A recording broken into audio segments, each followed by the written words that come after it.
তুমি না তওবা করেছিলে? তুমি না শুধুমাত্র আল্লাহর জন্য সবকিছু ছেড়ে দিয়েছিলে? বুঝতে পেরেছিলে কোথায় তোমার আসল ঠিকানা? ভুলে গেছো? আবার কোন পাপ তোমায় গ্রাস করে নিল? তুমি তো সেই যে নিজের পাপের প্রতি অনুতপ্ত হয়ে সিজদায় পড়ে অঝরে কেঁদেছিলে। তাহলে আবার কেন দুনিয়ার ধোকায় পড়ে গেলে? কেন ভুলে গেলে কোথায় তোমার আসল গন্তব্য?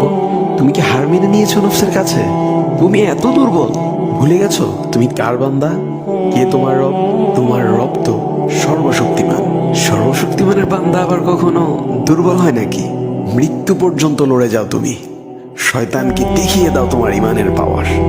শয়তানের ধোকায় পড়ে অনেক পাপ করে ফেলেছো, তাই নিরাশ হয়ে গেছো তুমি, তাই না? তুমি কি জানো না তোমার রব কতটা মহান? তিনি তো তোমাকে ক্ষমা করার জন্য অপেক্ষা করছেন। তাই ফিরে আসো সেই রবের দুয়ারে, যার দুয়ার কখনো বন্ধ হয় না।